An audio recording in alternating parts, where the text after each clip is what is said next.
Life Management Science Labs would like to acknowledge that we live and produce this podcast on the traditional lands of the Wurundjeri people. We'd also like to acknowledge the traditional owners of the lands of our listeners and our international colleagues. We'd like to thank and pay our respects to their elders, past, present, and emerging.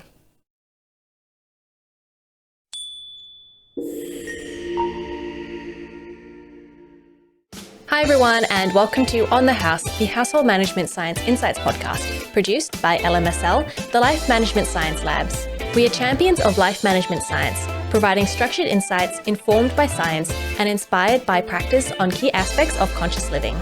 Each week we bring you scientific and practical insights on each element, with expert knowledge from professionals in the field. I'm your host, Gabriella Joustra, coming to you from Naarm, Melbourne, Australia. Let's get started. Hi everyone, and welcome to On the House, the Household Management Science Insights podcast, produced by LMSL, the Life Management Science Labs. Each week, we talk to experts in the field to bring you insights into household management. I'm your host, Gabriella Joustra, coming to you from Naarm, Melbourne, Australia. Today, I'm joined by Emeritus Professor Michael Bittman, a former professorial fellow in Sociology at University of New England, to talk about the gender division of housework. Let's begin. Welcome, Michael. Thanks for joining the show. Hi there, Gabriella. How are you doing today? Oh, I'm okay. Great. Do you want to get started by sort of introducing yourself a little bit? Okay, so I'm a retired professor, and I spent about the last 30 years of my research life researching how people use their time. I've advised a lot of official national statistical agencies and the UN on how to gather that information. And I was president of the International Association for Time Use Research. That sounds really interesting. I can't wait to get into this topic a little bit more. But first, we'll just get to know you a little bit more. What's your favourite book? My favourite book is probably a book by an Australian author called Anna Funder, and it's called All That I Am. And I like it because basically it's very close to my parents' story. It's based on an interview with a Holocaust survivor. Well, not a Holocaust, a refugee from Nazism in the middle of the 20th century. Wow, I haven't heard of that book, but I think that sounds really interesting. And I love reading anything set in Australia. Yeah, well, he interviewed this woman in Bondi, and I don't know how heavily she's disguised stuff. There's a figure in the book who actually was a real person, and she gives him his real name. And I have a book of his in the German language, which is translated into English is I Am a German anyway. He was quite a famous playwright and pacifist after World War II. So he's one of the characters in the book. And they have an interesting story of flight from the Nazis and then hiding from them while they were in London and then getting themselves to Australia. Yeah, sounds good. Have you seen any movies or TV shows recently? Yeah, I have. The last recent movie I saw was called Juniper. It was a New Zealand movie about a woman who had a kind of terminal diagnosis, and she is in the reluctant care of her grandson, and it's quite an interesting kind of relationship struck up between the two of them. But I think, if you would talk about the most influential movies, I would be talking about older movies, things like Slumdog Millionaire, and there's a really ancient 1958 movie called Black Orpheus in English, actually Brazilian, which I adore. Sounds interesting. Do you listen to any podcasts? And I've listened to one, my stepdaughter sent me one by a Dutch academic on a guaranteed minimum income scheme, which is an idea that's been around since, I think, the 60s. In the society seems to get these successive waves of being worried that machines will take over all the work that humans do. And how are we going to guarantee that people have an income if they're not paid for work? So a very famous but very conservative economist, thought up this idea, which is basically like a negative income tax where government pays you not to go to work. I like that idea. Anyway, its modern incarnation is basically just a sort of stronger safety net, so that whatever your employment status or whatever, you have a guaranteed income. It's the kind of thing that Bernie Sanders advocates for. Definitely something worth discussing, but unfortunately not in this podcast, I think. No, another Bit podcast. far out of the scope. Do you have a role model? Yeah, I probably do. There'd be people who've written books mostly. And yeah, I know probably some sociologists, some of them quite ancient. Used to be called the founding fathers before that became a bit of a swear word. They were sort of dead white males, problem. Yeah. So, and in terms of writing, I would like to be able to write better, be a better communicator. So one of the things that interests me about that Anna Funder book is how she writes. Great. Yeah, I definitely want to learn how to write better. I think everyone wants to write a book, right? Yeah, I'm trying to write one at the moment, Ah. but it's slightly more fictional. It's actually sort of work of faction. So it's almost a memoir, but it's really mostly about my parents. Interesting. I can't wait to see that. Yeah, I've got chapter 1 in the bank, but I keep getting distracted by other projects. Of course. Is there a course you've completed recently or that you've really enjoyed? Well, at the moment, I go to painting classes. And behind me, you can see one of my early paintings. Ah, beautiful. I was looking at that. Yeah. So that interests me because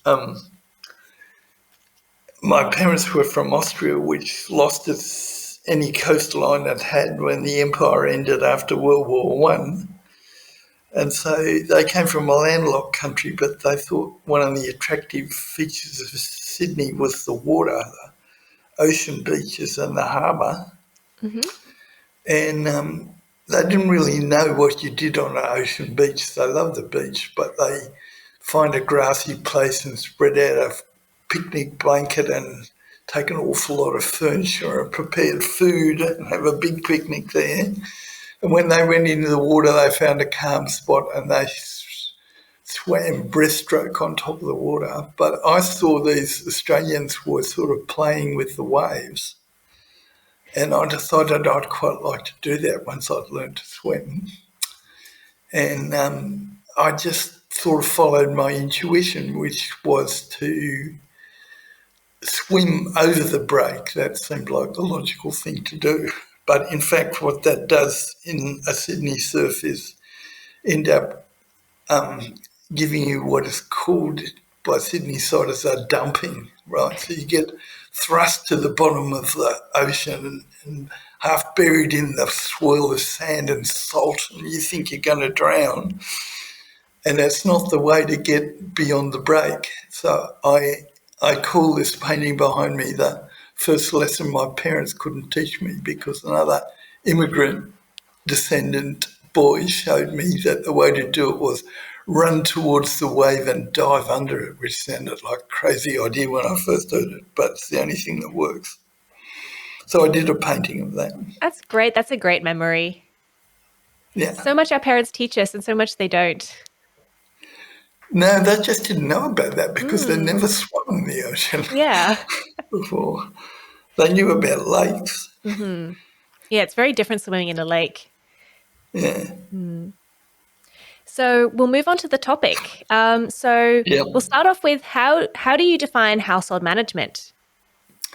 Right. Well, I think there's two meanings. So amongst the specialists, it's got a very narrow meaning. It's about the things, the sort of paperwork you do to manage your household. So it's paying bills, making up shopping lists, employing any helpers that do part of the household production. But I think in common sense, people would think, well, how do you manage all the functions that the household performs? And what's happened, particularly since second wave feminism, is that people have started to realise that there's something called household production, that an important number of goods and services are produced within the household without any exchange of cash or without anyone being paid a wage. And that's sometimes called by economists the non-market economy. And I had an economist friend, Duncan Ironmonger, and he and some other figures worked out the best way to put a dollar value on the value of the goods and services produced in this household economy. And he finds that it's actually larger than the market economy.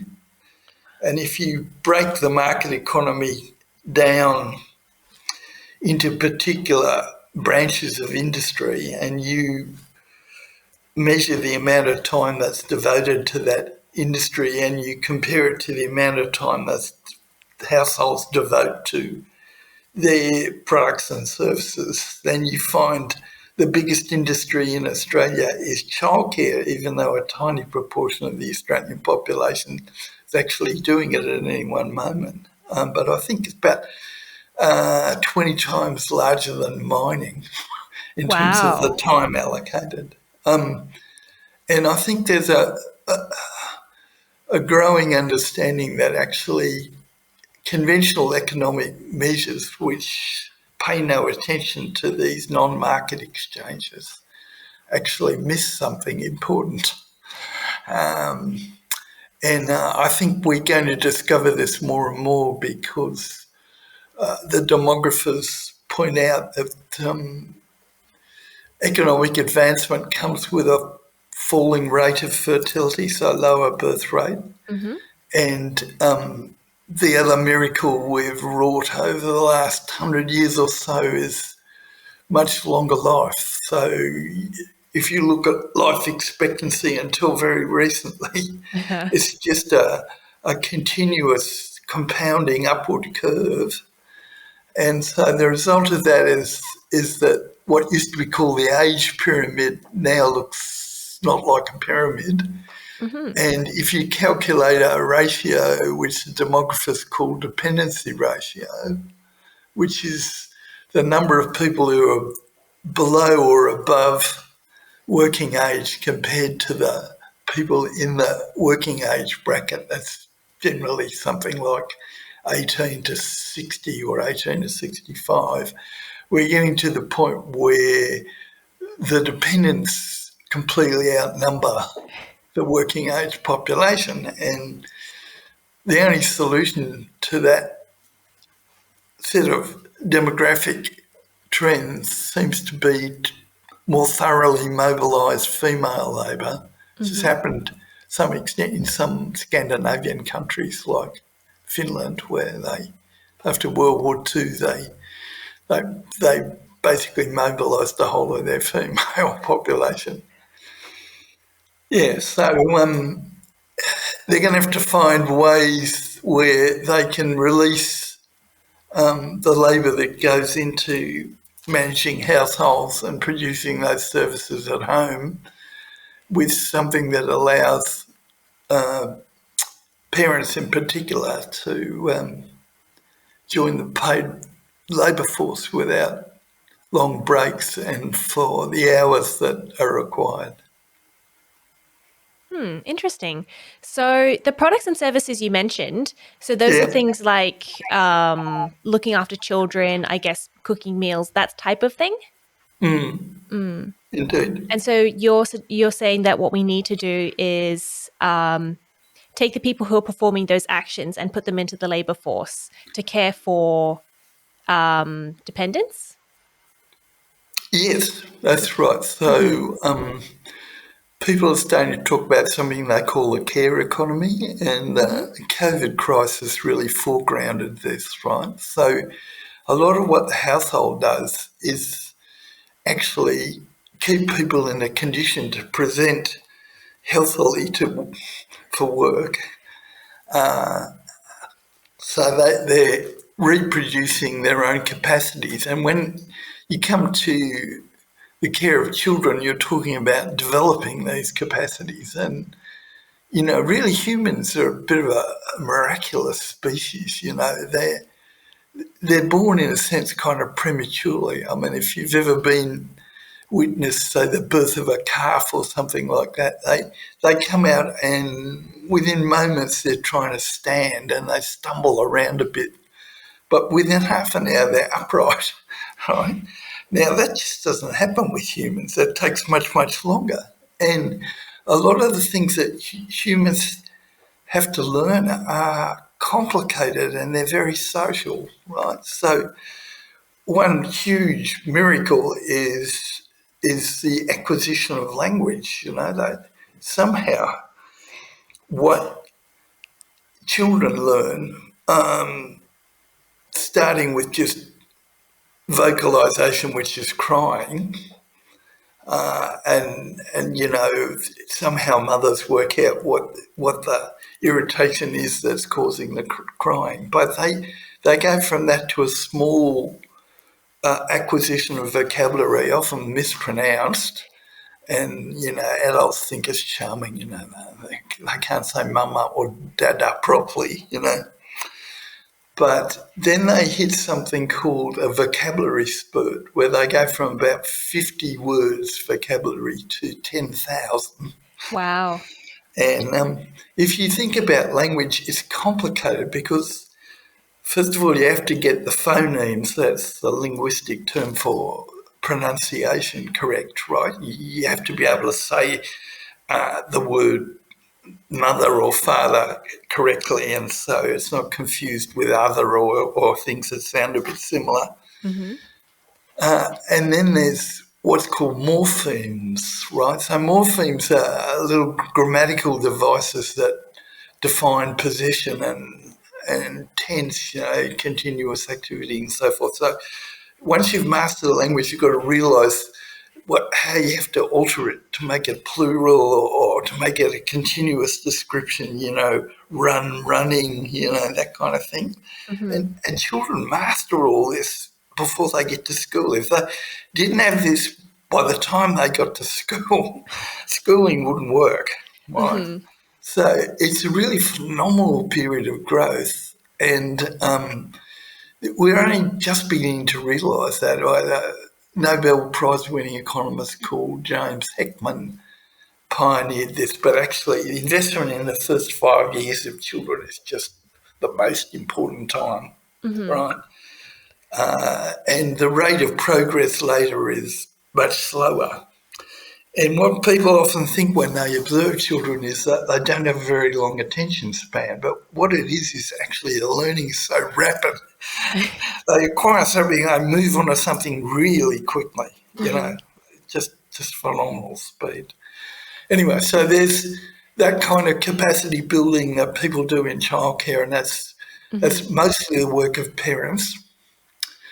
And then we now have this kind of third age, which is where you have to maintain capacity. So you need a bit of care at the other end of your age life cycle. And sometimes they talk about the sandwich generation, which are parents who've got responsibility for children and they've got their own parents who are aging, So there's quite a lot of care that goes on. You think about all of that, you could call that the care economy. And it would include parts of the market economy and the public economy, like the health system. But there's a lot of it goes on at home, of course. So we really need a strong solution to that, and then that's going to become a growing problem as the years pass because of these demographic trends I was talking about. And we need to mobilise more female labour, otherwise we won't have anyone to produce the market goods and services that we need, even though automation is increasing productivity all the time, and we've done a lot of offshoring, so countries with a different less developed economic profile have been doing a lot of our manufacturing for us. But, COVID showed how brittle those supply chains can become, So, we're going to need some devotion of time to that. So I guess what is happening at home at the moment? Who is doing the labour? Okay. So, household production is very gender segregated.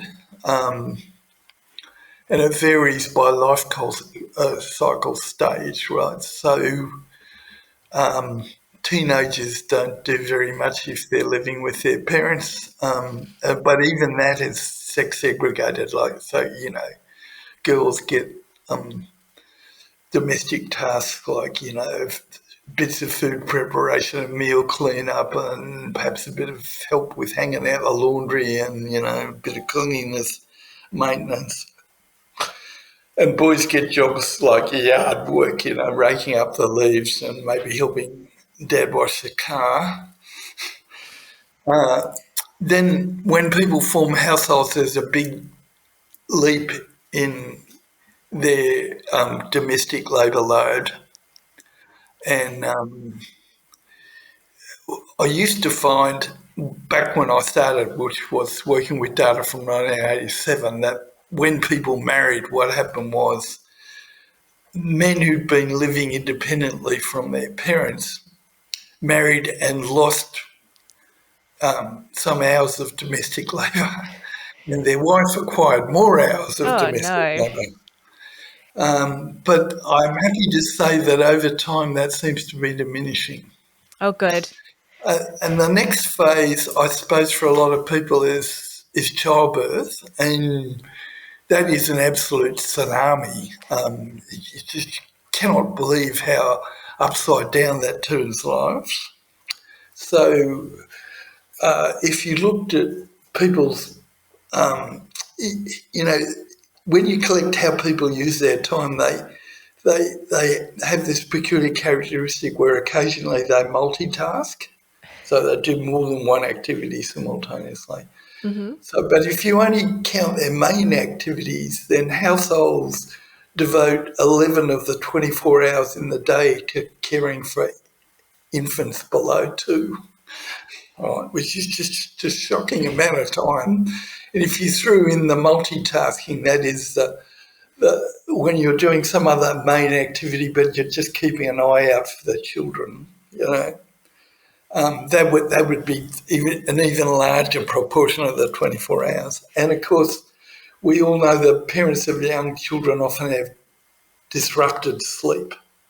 I did a little bit of research on the mental health effects of that using a different kind of survey. And men don't suffer from it much. It tends to be a problem that women suffer from. I don't think men respond to the nighttime wakings very regularly.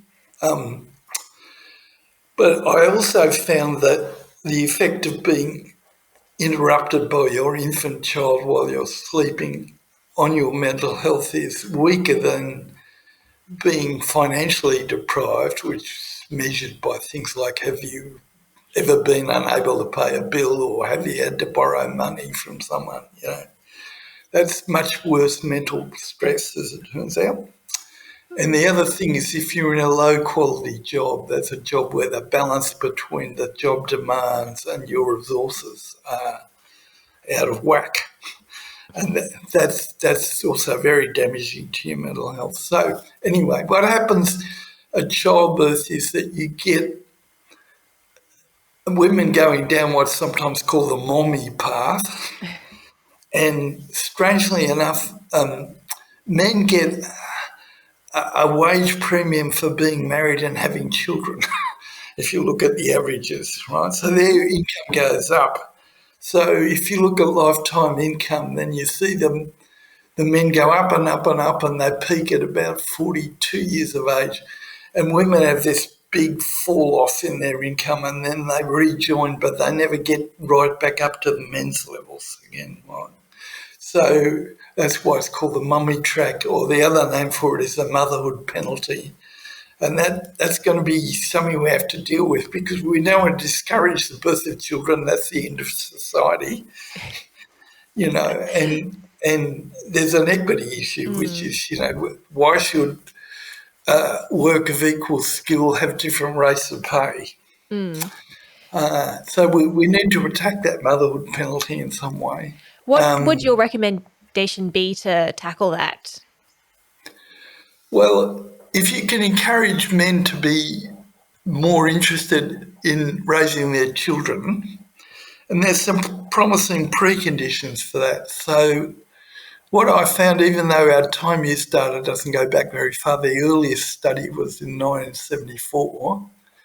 I think in 1974, the pattern for fathers was the following. They paced up and down the corridor of the hospital while their wife was in labour, and maybe smoking a cigar or handing out cigars. And then they weren't much interested in their infant kids, and they got a bit more interested when the boys were old enough to kick a football back, or, so about 10 years of age, they'd be slightly more involved with their children.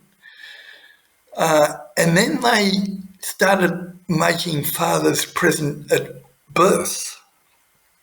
And if you ever listen to fathers who are in the birthing suite, you wonder, did they give birth or did their wife give birth? They give very graphic descriptions. Anyway, it seems to have helped the bonding, very early bonding attachment to their children. So they're much more interested in their children in this age before 10 than they were some decades ago.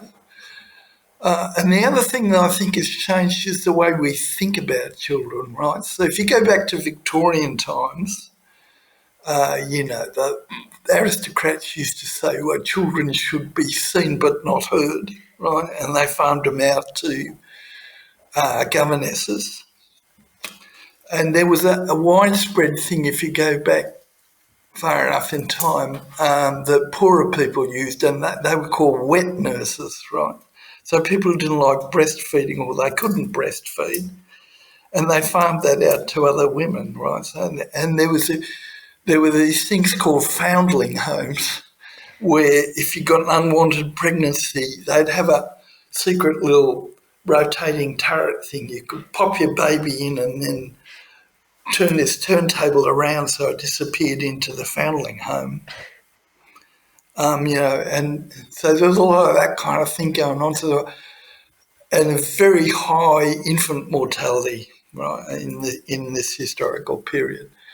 Now, the modern parent doesn't think like that. So what happened was, about the turn of the century, there's something called the first demographic transition, where they really reduce infant mortality severely. So birth rate, it's not so much the birth rate changes, but the survival rate changes, right? So, my mother was one of 6 children. This is really common at the turn of the century.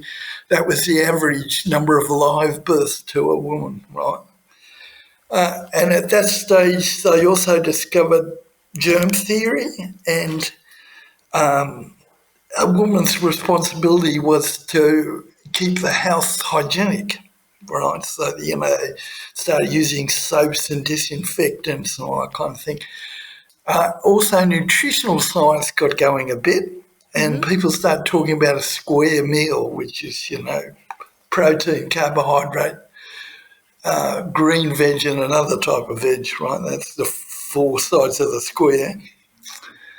And so they started trying to make sure that children were well fed, and their breadwinner husband was well fed. And then in the 20s and 30s, psychologists developed child development as a branch of psychology.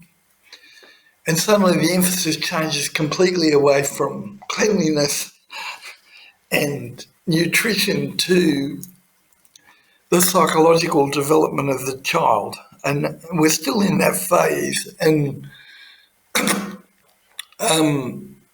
I think the thing that people currently want to have with their children is a relationship with their children, right? Which is very different to the Victorian idea of seen but not heard. They couldn't wait for them to grow up and become, their children mining at the age of 10 in Wales in the 19th century, So it's kind of like they want a friendship with their children. So I think there's good conditions for encouraging more involvement with your children. I think a lot of the barriers come from the employment side for men. So Australia is second worst in the world in terms of parental leave. That's crazy. Yeah. So Terrible. they came up with it's lucky we got anything at all because the US has nothing. And I remember when it came in, which was very late and, around the turn of the century, to the 21st century. And it was based on the idea of how long it took a woman for her organs to recover from childbirth. So it was originally just 12 weeks. In Scandinavia, it's 12 months with the right to come back part-time if you want to. And the other thing was it was minimum wage. And in Scandinavia, it's 90% of your former income, right? The idea is you are a worker and you're coming back, in Scandinavia. And in Australia, that's not even well established for women. But the take-up by men of parental leave, even when it is allowed, is very poor. I think it's discouraged by male workmates and their supervisors. So, I had one supervisor say to me, well, I understand if a young man wants to travel overseas, but if he wants to go home and care for his baby, I just don't get it, Oh, that's So terrible. there's quite a lot of employment barriers, it seems to me, to involving men more. And the rates are still very low, the take-up of that. And, childcare is falling typically to women. And the breaks, I don't know how long the breaks are, but I think 12 weeks is a massive underestimate. And I was working on a survey which had a cohort of women who'd given birth in the last year.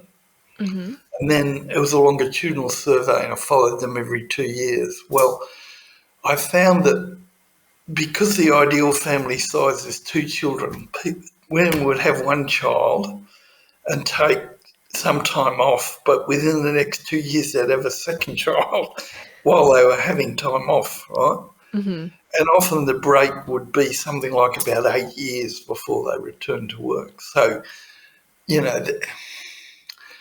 it's one of the reasons, just on human capital grounds, you would expect it's difficult to return to your occupation because, the skills you had would have rusted a bit over that period. If you think about,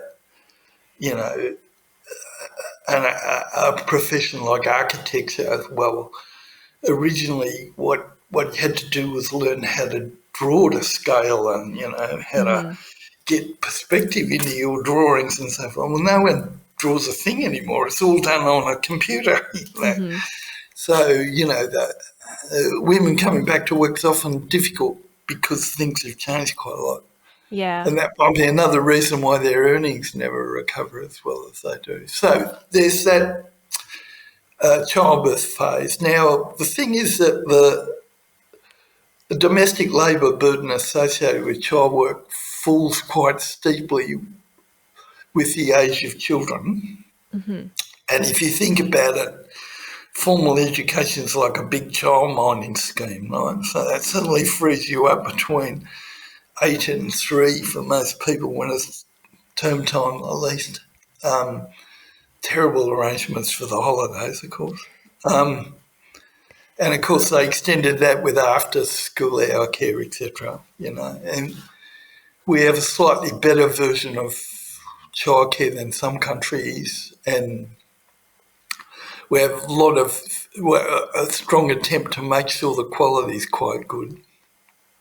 That's Pay good. is shocking, and they've got a labour force crisis there. They can't recruit enough childcare workers. But anyway, so there's that.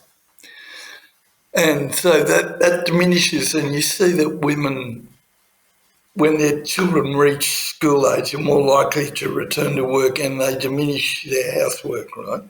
So if you look at males over this period, there's a bit of a bump when children are born, but generally, it doesn't affect their earning career. As I say, their earnings actually rise when they become parents. And it's a relatively flat thing, and doesn't vary much by who's contributing what shares of income to the household, because the majority of households in Australia are now dual earner households, not equal contributions, but those two people contributing. And, the data on income shows this weird effect, which is as the women's share of income increases until it gets to about 50%, they reduce the amount of domestic labour they do. But if you start looking at this less populated tail, where women are starting to earn a higher proportion of the income than their partners, their male partners, then it goes into reverse. And so you find where women are providing 100% of the income, they're doing the same amount of domestic work as they did when they were providing a 0% share. What? Why do they do that? What's causing that? Well, it's really odd. And the only explanation anyone's ever come up with is that there's a strong social norm, and that if your earnings are greater than that of your male partner, then you're making yourself and him deviant, right? You're bringing disappropriation on both of you, right? So what women do to compensate for that is display this feminine characteristic of taking responsibility for domestic management. I was going to ask, Yeah. so you're saying that women feel like they need to become more feminine and so they clean the house because they feel like they've disrupted the normal way of things. But do the men feel like this? What do they do, I guess? No, the interesting thing is the men is completely unresponsive to their share of the income they provide. It's just, if you think of it in graphical terms, where you would have the hours up the vertical axis, and the share of income on the horizontal axis, then you just get a straight line for the men. Their share is more or less constant regardless. Their hours of housework are just, unchanging. And how does the hours of housework that women do compared to men, is that different? Sorry, when? With like a ratio of hours that men and women do of housework, is there a difference? You were saying that, it tends to go up to 50%. So the share is somewhere between men do, 4-1 in favour or 3-1 in favour of women, somewhere in that range. And why is that? And what women complain about is the responsibility aspect of that, right? So when they engage in paid work, they lose, up to 8 hours a day, right? So they have to shrink their domestic labour. You just can't fit it all in, right? And typically what they do is they use their own income, A, to pay for childcare, and B, to seek ways of outsourcing the other most regular task, which is meal preparation, right? So I did a study of what's happening over time in terms of people outsourcing domestic tasks, purchasing tasks, right? Mm-hmm. So what you find is childcare is really significant, but really only for parents, right, which is of very young children, preschool-age children, right, mostly. And so that's not the bulk of the population that, so childcare doesn't, if you look at it as a proportion of the whole population, it's not a big spike, but amongst children it's a really significant, amongst parents of infant children it's really important. But all the other things, gardening, paying a cleaner, they've all been steady for decades. They don't go up or down. The thing that has gone up and down is meal preparation, right?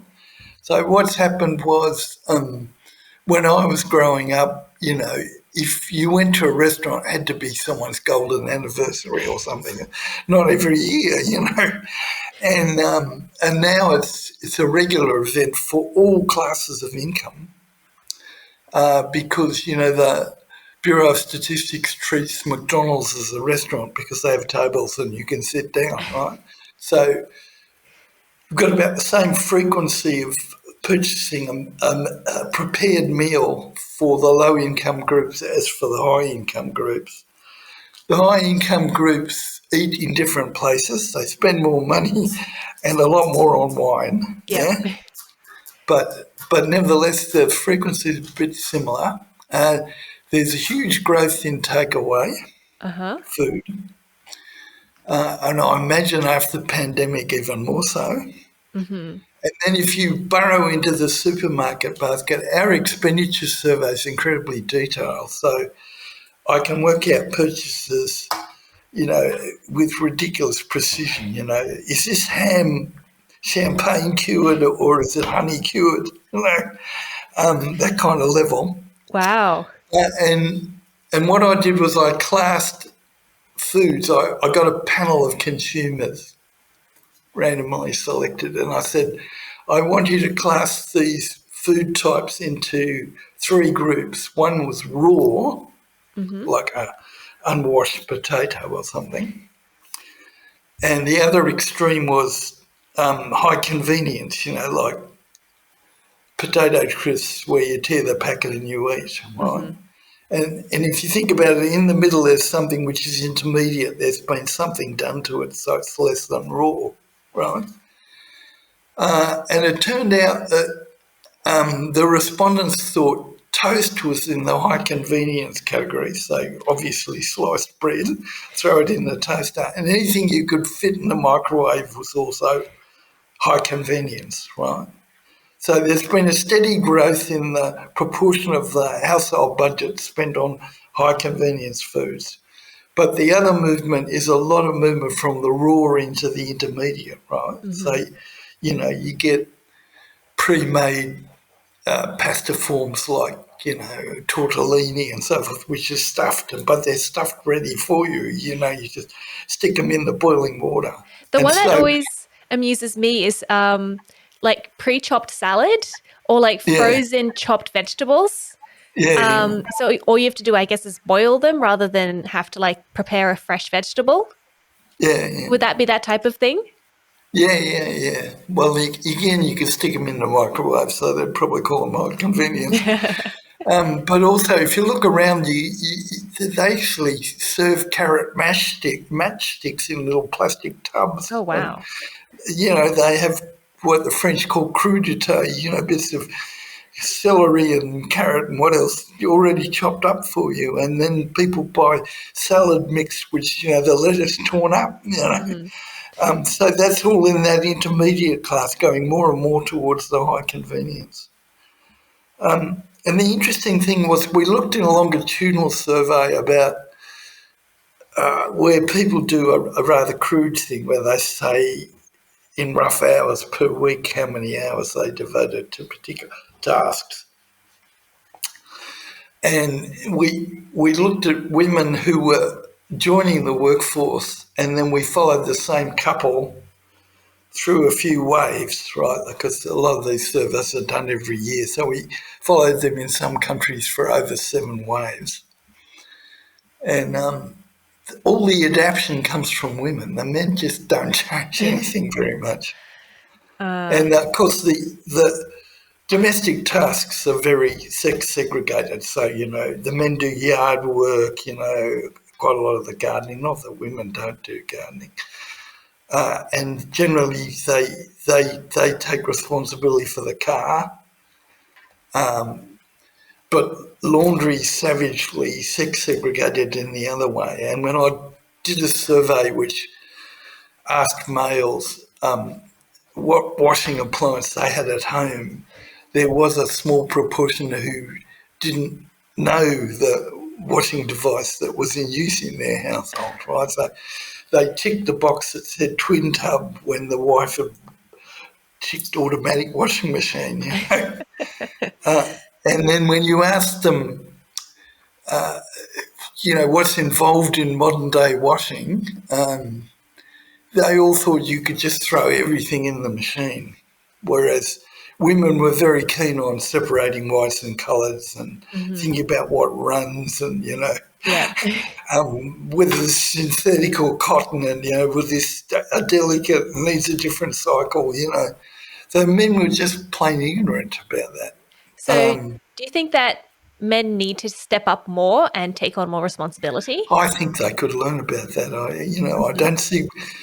Anyway, I mean, I live alone, so I've always had to, learn about those things. But I did learn very fast. I was living at home when I went on a scheme that took me to New Guinea to so-called assist the New Guineans in development. Actually, completely untrue. We didn't do anything really useful. But I hadn't ever washed my own clothes, so I threw in a red T-shirt into a boiling copper with my other white gear and everything came out pink. No. So I realised they had to be separated, but I'd watched my mum do washing before it was mechanised, you had to shave the soap into the copper and you had to add blue to get these whites white, and then you had to put them through a mangle, and then you had to hang them out on a drop clothesline. There was no Hills hoist or anything. And then that all got mechanised. They went to the point of set and forget, and you would think laundry time would just fall away to nothing. But historically, that's not what's happened. What's happened is our expectation about what the requirement for cleanliness is that we wash so much more often. So I go back to my grandfather. He had detachable collars and cuffs. He would have worn the body of the shirt all week. The one day for laundry was Monday. Women hated Mondays. Men hated Mondays because they went back to work. Sunday was the day off. Sunday wasn't. And with my own kids, they would get up in the morning and take their pyjamas off and they would go in the laundry basket, and then they would change into their school uniform. When they got home from school, the school uniform would come off and go in the laundry basket, and maybe there was a sports uniform as well.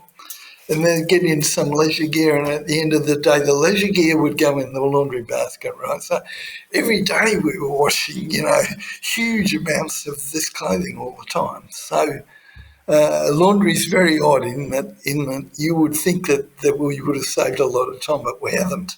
So the answer is don't wash your clothes so much. Yeah, we could lower expectations, but it's interesting that when you ask men why they don't share more of the housework, a lot of the time what they say is that they have different standards of cleanliness to their partners, right? That they express this in a positive way. They talk about how tolerant they are of dirt. But do you find that to be true? no, I don't think it is. When you ask them the mother-in-law test, like how often should things be washed, they give the same kinds of frequencies that women do. They're just not very knowledgeable about how you do it. And they criticise the women for vacuuming without moving the furniture around. I think if I'm going to vacuum, then I have to move the couch and vacuum under the couch. But I don't know how often they vacuum. Yeah, exactly. Yeah. So so there's that kind of thing. Anyway, I think there's a link between this diminishment of home meal preparation, the substitution of takeaway restaurant meals and the more high convenience meals with a different way of eating, right? So what I've been doing lately is looking to see whether Australians still eat the same way they did, right? So I can go from 74 to the latest Time Use survey, which was 2006. There's a new one in the field now. It's just been held up by COVID. And what happens, you find, is that breakfast was always there were always quite a lot of people who skip breakfast. And it stretches out not only weekday by weekend, but even on a weekday, some people have a very early breakfast, some people have a very late breakfast, so. And then there used to be, in 74, there was a steep spike between 12 and 2 around lunchtime. And then you got to the evening and there was a distinct early evening spike for dinner. And what's happened over time is breakfast more or less the same. About 1/3 of the people are stopping for lunch. And the evening meal's a bit more spread out time-wise. So, and what's happening also is that the context in which you eat is very different, right? So if you don't stop for lunch, you're eating your lunch at your work desk. Most people work white collar these days. It's only a tiny proportion doing blue collar work. And they don't even remember that they're eating, right? So the only eating occasions they can recall are when they eat together with other people, basically. So I think what was happening in 74 is you went to the cafeteria and you ate with your workmates, or if you were a housewife, you stopped and you had a distinct lunch break. And what I'm finding is a lot more eating of dinner alone and stuff like that, right? So there's a lot of alone consumption, and I think that seems to coincide with a steep rise in obesity in the advanced economies, right? So most of the advanced economies, 2/3 of the adult population is overweight or obese, right? It's absolutely a standard condition. Everyone worries about children getting obese, but actually it's the adult population that's really suffering. And it's a risk factor for almost all the deadly diseases, including COVID, So I think it's important to realise now there are some countries like France where food is so important that the lunch break at school is 1.5 hours. You're going to go home and eat properly. You can't eat on public transport. Everyone would tell you off for it. And they value food so highly, by 11 o'clock they're dreaming about what they might be eating for lunch, So I think we need to copy the French a bit more, even though the French eat all the nutritionally forbidden foods. They go high cholesterol, high fat in the diet, wine, all kinds of things, but they have much lower rates of cardiac arrest and cardiovascular disease. So, I think we need to re-socialise eating a bit more. We need to encourage people to eat with other people because they remember it and they won't get out of control portion sizes. I don't think restaurants are very good because they try to show that they're giving you value for money by giving you oversized proportions. So, and if you're in the US, I mean, I just couldn't ever finish a US meal. It was just so enormous.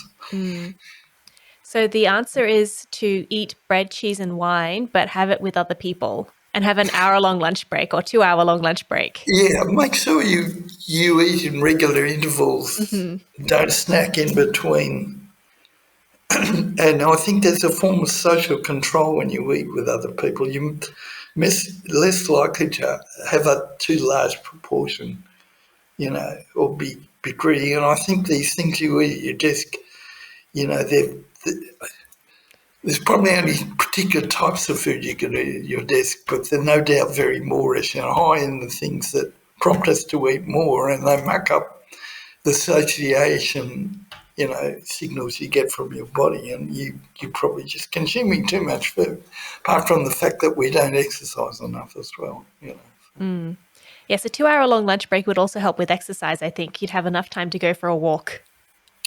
Yeah, I think, there was a big thing where they started talking about sitting, which is what most people do at work these days, was the new smoking, right? And Yeah. they invented all these stand desks and so forth. But I think you might need to be a bit more mobile on that. And I don't think employers would lose anything if they introduced actual exercise classes in the workplace. I know in one place we worked that the workers themselves organised for yoga one Friday lunchtime, yeah? Mm-hmm. And it had no effect on lowering productivity, quite the reverse. Oh, Right? that's nice. So I think you could actually build it in.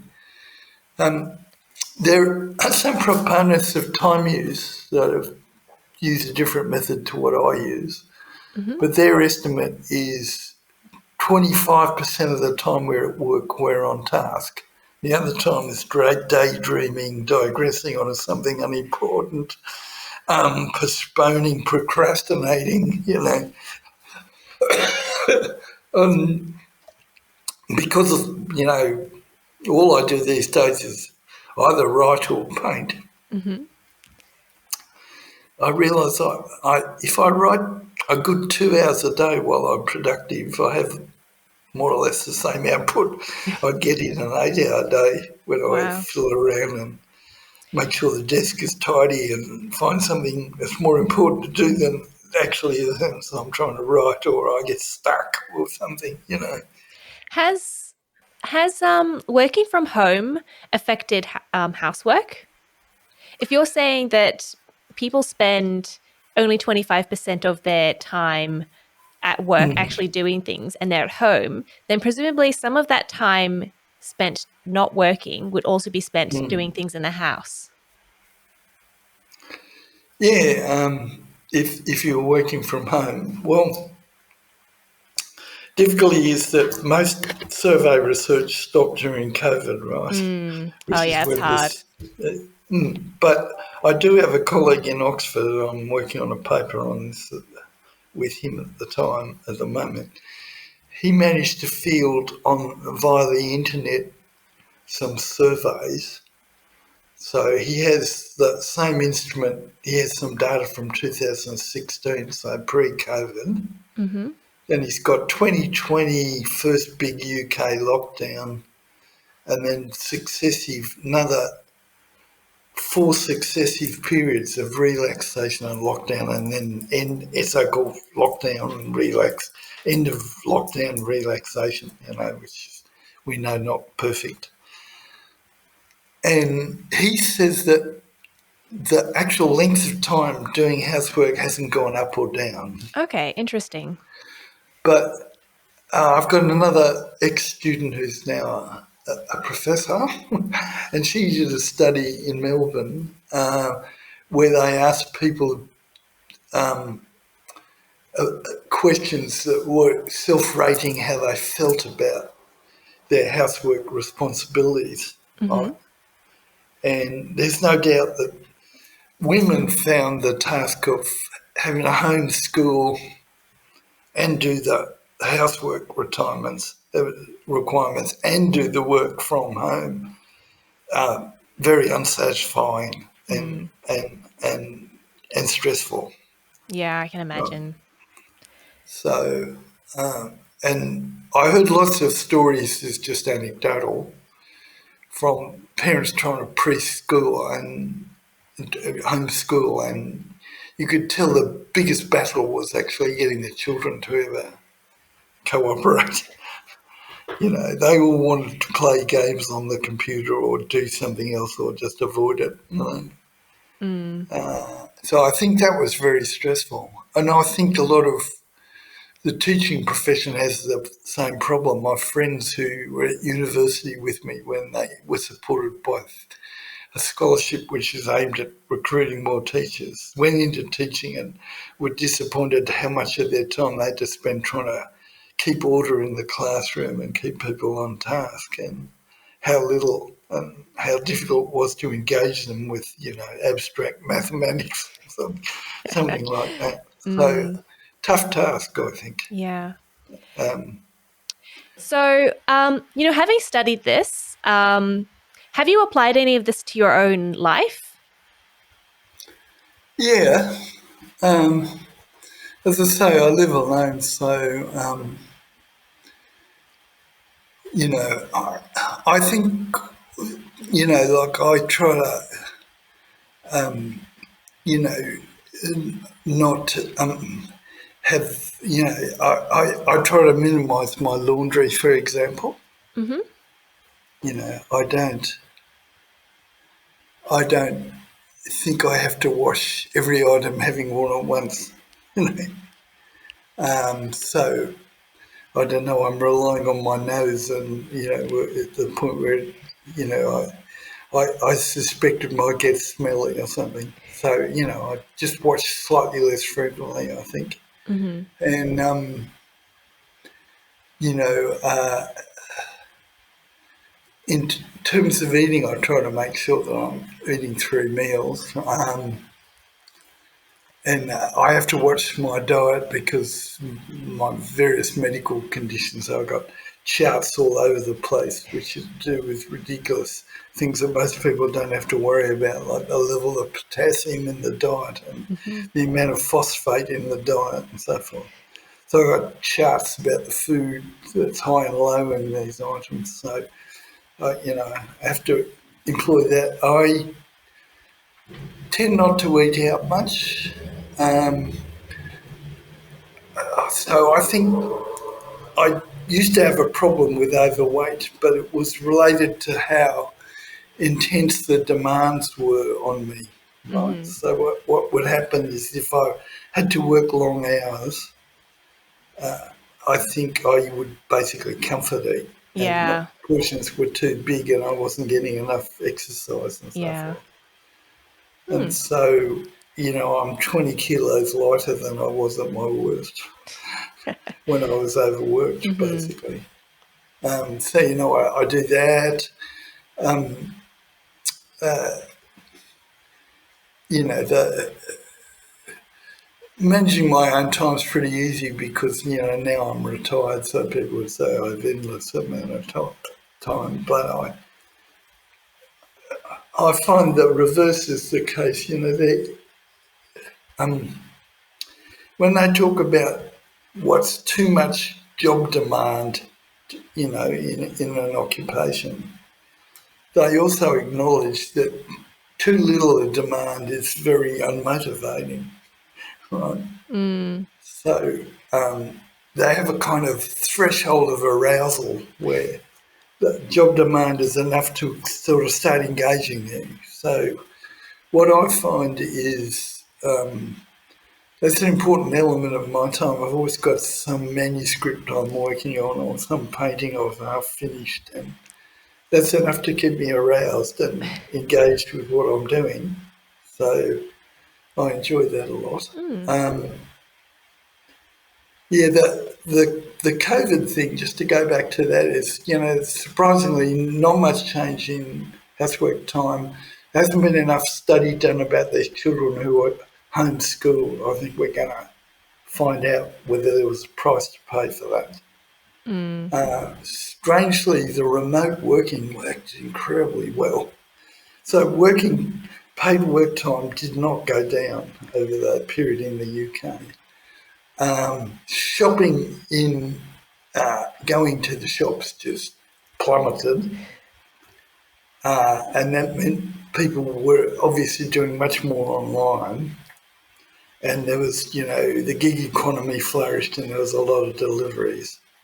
So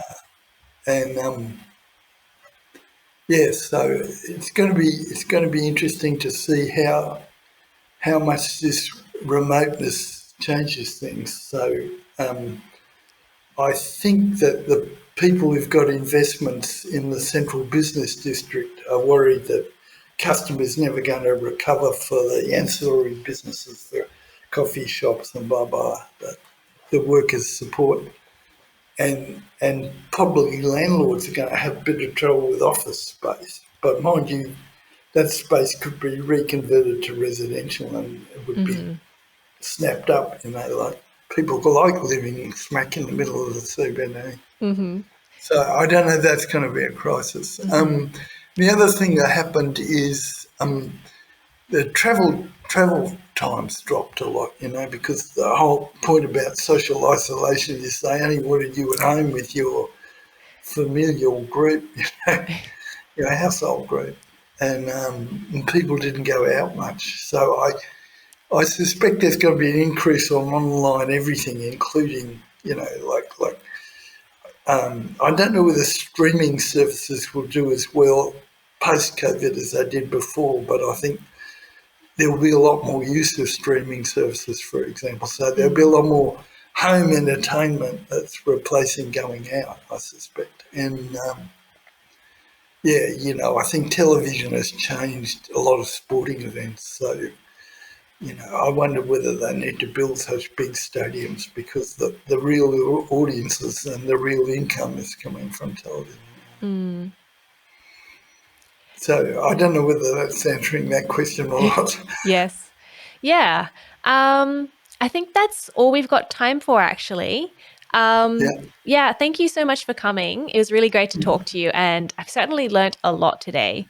If people want to learn more about you, where can they find out more about you? Do you have a website or? Well, there is a website at the University of New England, and it'd probably be fairly out of date, but it would have a lot of my publications to do with, household management, as you call it. So you find all that there. On a popular front, there's some sociologists who write with a popular audience in mind, and one I'm thinking of is a woman called Ali Hochschild, who's from California, and she has a book called The Second Shift, which is quite interesting in that regard. So that'd be a good place to start going. And I'm working on a handbook, which maybe you can find in library. And these days you can buy separate entries in the handbooks. Anyway, it's a monster thing that I'm co-editing with someone in London, and normal book length is 70,000 words, and they've asked for 280,000. So it's going to be enormous. So there'll be a chapter there on everything. So great. It won't be out until about 2004, something like that. Okay. So we will maybe get you back for that then, or we'll post about it on our social media. But I will put the links for the things you mentioned, the book you mentioned, and your website on our show notes. Thank you so much for coming. It was really great to talk to you. Okay. You've been listening to On the House, produced by the Household Management Science Labs, a division of LMSL, the Life Management Science Labs. More episodes like this from across 10 life management perspectives can be found by searching LMSL on Apple Podcasts, Google Podcasts, Spotify, and YouTube, and any other podcasting apps available on your smart devices. If you enjoyed this episode, please consider rating, sharing, and subscribing to our channel, as it helps other people to find it so we can grow and continue to bring you quality resources. More of our work can be found on our website, hm.lmsl.net, where you can join our movement. I'm Gabriella Joustra. Thanks for tuning in.